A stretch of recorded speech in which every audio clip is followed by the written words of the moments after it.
Muy buenos días, se abre la sesión, podemos tomar asiento.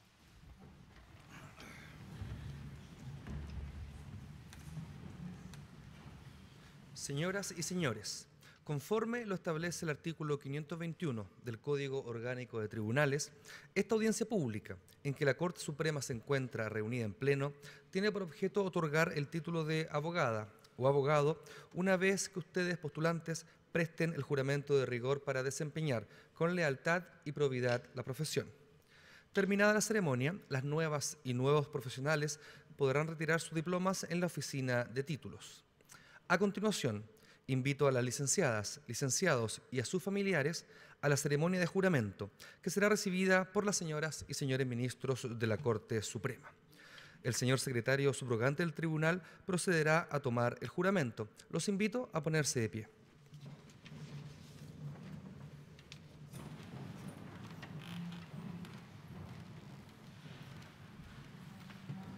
Constanza Andrea Alvial Reculé.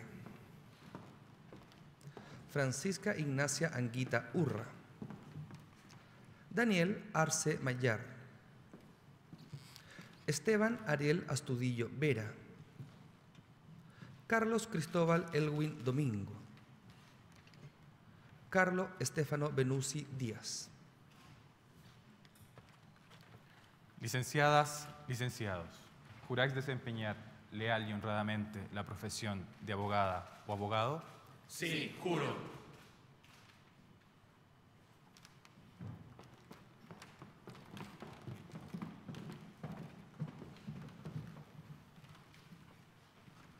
Sebastián Alexis Bravo Trigo. Carolina Andrea Cayuil Villanueva. María Paz Cavallo Pereira. Rodrigo Alejandro Cerecera Fuensalida. Cristóbal Alejandro Serpa Araya. Javiera del Pilar Collao Millo. Licenciadas, licenciados, ¿juráis desempeñar leal y honradamente la profesión de abogada o abogado? Sí, juro.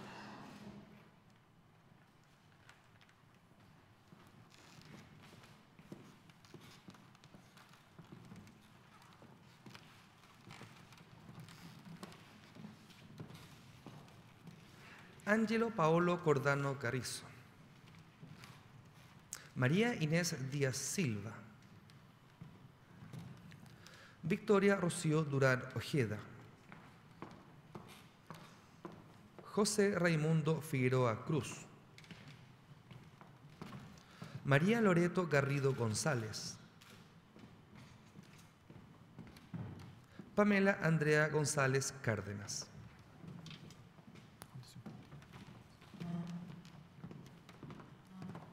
Licenciadas, licenciados, ¿juráis desempeñar leal y honradamente la profesión de abogada o abogado? Sí, juro.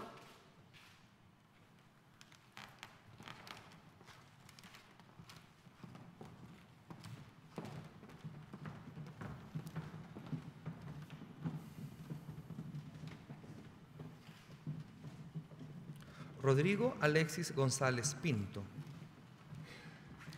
Gabriel Mauricio Gutiérrez Cornejo. Daniela Loreto Herrera Correa. Javiera Alejandra Insunza Riveros. Nicolás Ricardo Jiménez Campos. Patricia Lourdes Jorquera Leighton.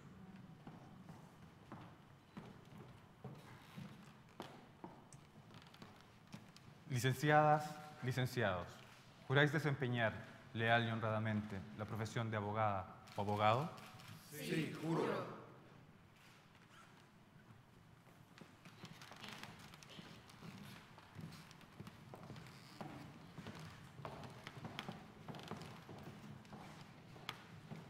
Jorge Francisco Lama Navarro. Rodrigo Andrés Lantadilla Rogel. María Fernanda Masiji del Otero. Claudia Angélica Olavarría Romero. Cristian Ignacio Paiva Ferrada. Cristian Gonzalo Palma Bobadilla.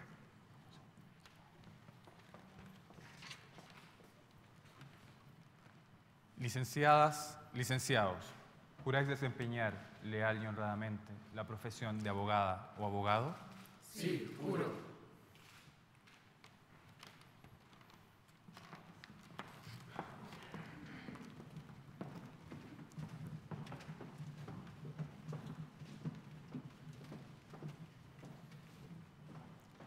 Ignacio Vicente Pinochet Raviola. Luis Ignacio Pradenas Helfman. Claudio André Quesada de la Jara. Matías Francisco Quesada Pérez. Felipe Rodrigo Railef Silva. Luis Hernán Rivera Olivares.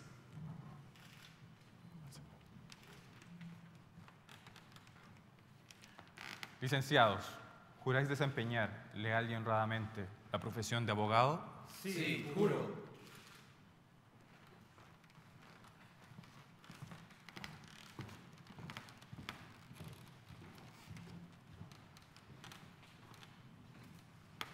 Pablo Andrés Rodríguez Lizana.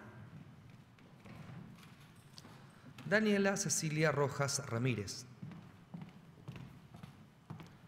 René Gustavo Sánchez Campos. María Victoria San Cristóbal Bram. Gerardo Alexis Segovia Droguet.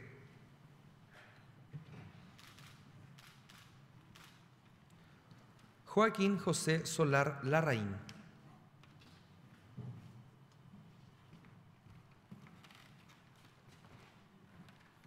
Licenciadas, licenciados, ¿juráis desempeñar leal y honradamente la profesión de abogada o abogado? Sí, juro.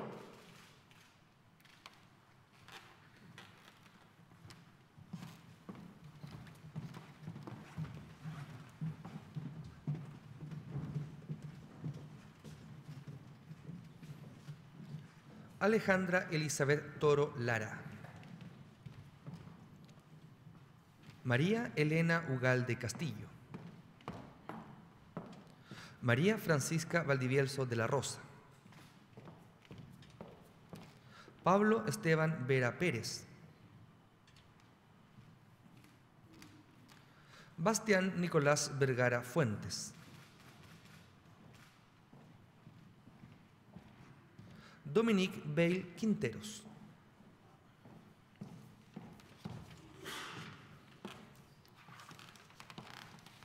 Licenciadas, licenciados, ¿juráis desempeñar leal y honradamente la profesión de abogada o abogado? Sí, juro.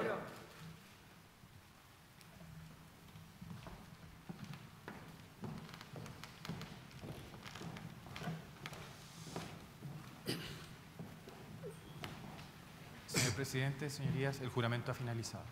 Muchas gracias.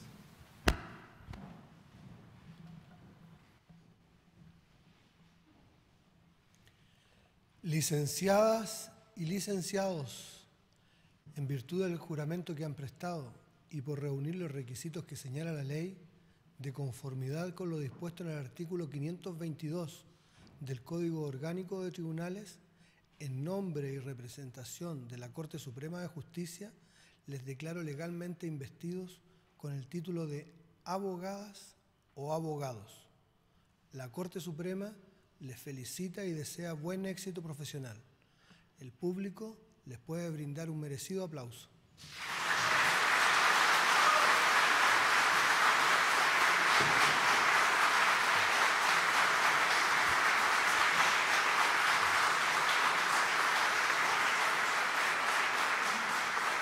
Los invito a tomar asiento.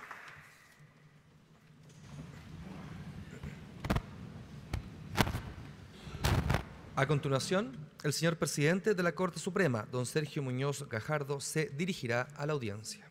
Señoras ministras, señores ministros de la Corte Suprema, nuevas abogadas, nuevos abogados, señoras y señores. El quehacer ético al que ustedes, nuevas abogadas y nuevos abogados, se han comprometido, les impone como uno de los primeros deberes la claridad en el lenguaje, que el mensaje expresado corresponda a su pensamiento y que sea entendible por quien lo recibe, que exista plena coincidencia en la comunicación entre el emisor y el receptor, en el sentido en que el contenido del mensaje emitido corresponde exactamente al recibido, pero más que eso, que ambos, emisor y receptor, entiendan lo mismo. Surgen palabras claves en la comunicación: emisor, receptor, mensaje, lenguaje, claridad y entendimiento.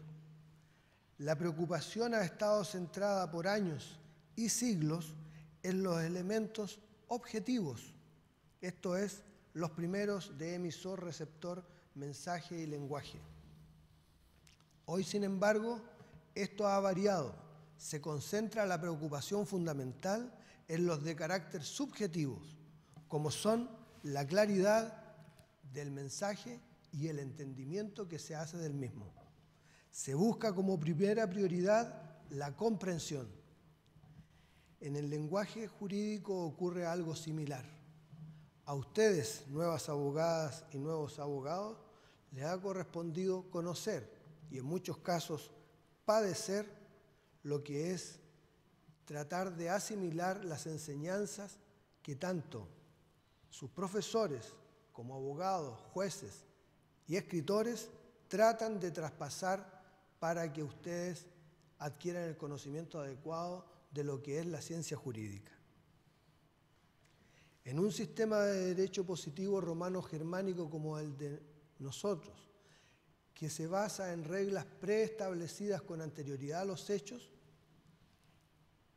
en realidad todo lo anterior cobra extrema importancia.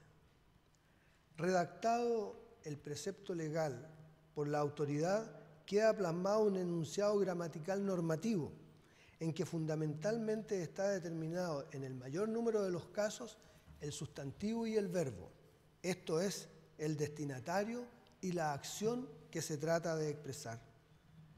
De la forma indicada, a partir de una cadena de expresiones gramaticales, descriptivas, imperativas y sancionatorias, se construirán las disposiciones legales. Se expresa el mensaje del que debe tomar conocimiento la población, entenderlo y cumplirlo, adaptando su conducta a la norma. Nadie podrá alegar la ignorancia de la ley después que ésta entra en vigencia, señala el artículo 8º del Código Civil. El legislador cuidó de redactar esta norma general, dejando supeditada la obligatoriedad de la ley a su vigencia, no a la expedición de la norma, a la promulgación, como tampoco a su conocimiento y publicación, y con menor razón a su entendimiento. Todo lo contrario, alegar cualquier error referido a la ley constituye una presunción de derecho de mala fe, nos dirá el mismo Código Civil. Queda en evidencia que el mandato estatal no admite impugnaciones. Nada impide, sin embargo, que se interprete la norma legal, tanto por el mismo legislador, por jueces o por el ciudadano común de nuestro país. Lo que varía son los efectos generales o particulares, obligatorios o referenciales. Las excepciones a la presunción de obligatoriedad de la ley están referidas excepcionalmente al derecho penal en cuanto al error de prohibición y las faltas menores referidas a extranjeros, pero que no logran desvirtuar lo que es la norma general de obligatoriedad. Lo cierto es que nadie puede alegar la ignorancia de la ley una vez que ésta ha entrado en vigencia. Es lo que se ha denominado la presunción de conocimiento de la ley. Pero, en el afán de ordenar nuestra vida en sociedad, la pregunta que nos cabe hacernos es: ¿podemos estar seguros de que, junto con la vigencia de la norma, esta es comprendida por los sujetos regulados? Si bien en la actualidad la ley solamente tiene por objeto que el legislador exprese su voluntad, esto no siempre fue así. Y es por ello que el Código Civil y también en la antigüedad las 7 partidas usaron mucho la referencia a ejemplos. Andrés Bello justificó el empleo de los ejemplos señalando en el mensaje que estos ponen a la vista el verdadero sentido y espíritu de una ley en sus aplicaciones. Por lo tanto, él hizo gala de lo anterior y, adicionalmente, expresó que la norma debía ser manifestada de manera clara y sencilla y que debía ser entendida conforme al lenguaje común y corriente que se empleaba. Pero si la ley es fría y seca, el abogado suele ser una mezcla de fragor y elocuencia. Allí donde la ley es parca y árida, el abogado aparece con entusiasmo y vivacidad. Y es que en la lucha por demostrar al juez que el derecho está de su lado, el abogado del foro echa mano al arte de la oratoria, cuestión que nada tiene de malo en tanto vaya acompañada de la veracidad. Sobre esto último, la relación entre retórica y verdad, Sócrates en la Apología hace una referencia a quienes sostienen la acusación en su contra y que, si bien expresa están en lo cierto, en el fondo no dicen la verdad. Y por lo tanto, él expresa que lo fundamental en la oratoria es ser consecuente con la verdad. Esto es lo que se pide de ustedes cuando usen el lenguaje. No sin razón el lenguaje de la ley, pero sobre todo el lenguaje de los juristas, es objeto de frecuentes reproches, bien sea por su aridez, bien sea por su pomposidad o por la falta de consideración del destinatario. Tal parece que el ciudadano común y corriente muchas veces se queja de la falta de claridad en el lenguaje jurídico. Y es por ello que es un desafío para nosotros, los abogados, para nosotros los jueces, para nosotros quienes estamos en contacto directo con la población, extremar los cuidados para hacerlo cada vez de manera más sencilla y más clara. ¿Por qué? Porque en realidad nosotros somos los que decimos el derecho y quienes expresamos el lenguaje y el mensaje del legislador. Pero los peligros pueden encontrarse en diferentes manifestaciones.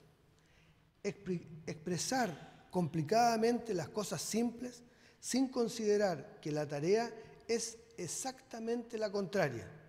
Expresar de manera simple las cosas complicadas. Formular un alegato que debiendo aclarar, opaca. Redactar un escrito que debiendo convencer, confunde. Dictar una ley que debiendo describir una conducta a seguir, siembra la incertidumbre. Extendiendo una sentencia que debiendo identificar el derecho para una situación particular, no logra que los involucrados entiendan sus propios derechos y obligaciones. Enseñar con un lenguaje de expertos, debiendo hacerlo para que todos los ciudadanos lo comprendan. Todo ello, y acá estriba el peligro, marca una distancia con el justiciable, con el alumno, con el sujeto normado, con el cliente, que al poco andar se traduce en incertidumbre, temor, desconfianza, perplejidad y decepción porque no logran comprender cuáles son sus derechos. Se genera un lenguaje técnico que requiere de traductores e intérpretes, quienes no necesariamente podrán representar lo que está tratando de decir el legislador, el juez o el abogado. En concepto de don Andrés Bello, el lenguaje debe ser claro y sencillo. El propósito de Bello era dejar en claro que los ciudadanos solo podrían entender la ley en tanto y en cuanto ésta estuviera escrita en un lenguaje preciso y gramaticalmente correcto. El derecho ha de ser fijado, juzgado y enseñado para ser conocido, comprendido y obedecido por el ciudadano común y corriente como nosotros. Se ha dicho, y con razón, que la salud de una sociedad se resiente si la mayoría de sus miembros desconocen o tienen nociones equivocadas sobre sus derechos y obligaciones, en fin, sobre el funcionamiento del sistema legal. Es la certidumbre la que debe estar acompañándolo. No olviden que detrás del lenguaje complejo a menudo se esconde el poder y con él se efectúa un velado ataque a la democracia. Don Andrés Bello fue un hombre preclaro y antes de emprender su gesta codificadora expresó en muchas ocasiones que la ley debía reflejar parquedad y ser breve, escapando de vocábulos o alusiones desusadas, sino hacerlo conforme a la cotidianeidad.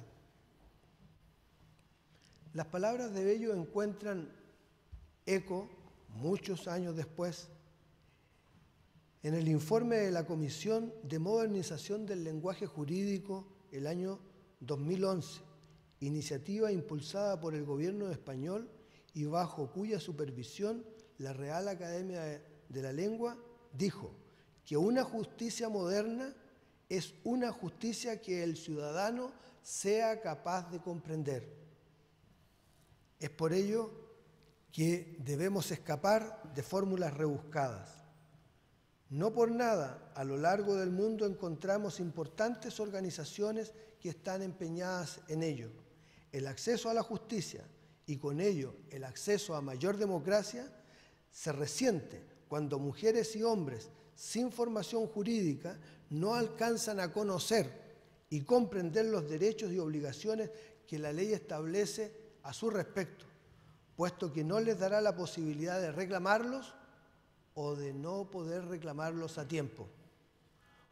Como no todos han tenido ni tendrán las posibilidades que ustedes han recibido de una educación que les ha permitido llegar a convertirse en profesionales, la simplificación del lenguaje jurídico es un imperativo para todos ustedes y para todos nosotros. Sin perjuicio de lo anterior, la formación cívica que brinden las instituciones educativas es gravitante, pero el rol que les cabrá a ustedes como abogados es fundamental. Los motivo y los invito a asumir decididamente la noble responsabilidad educadora en el lenguaje jurídico, que no importa sino que mayor sencillez y lograr la comprensión del derecho por parte de todas las personas a las que les es aplicable. Les felicito nuevamente a todos ustedes, nuevas abogadas y nuevos abogados, como igualmente a sus familias y amigos, parte de los cuales les acompañan en esta oportunidad, quienes claramente y sin dobleces les han acompañado en el camino que hoy culminan como profesionales. Muchas gracias.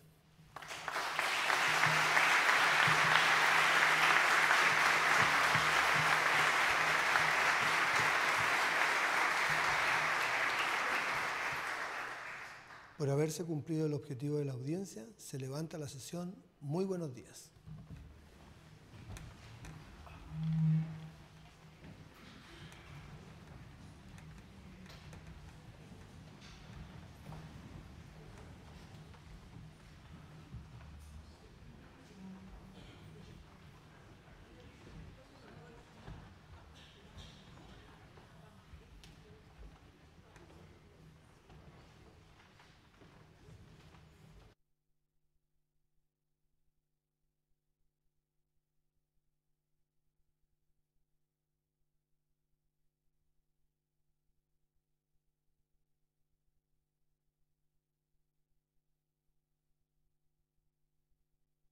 retirar.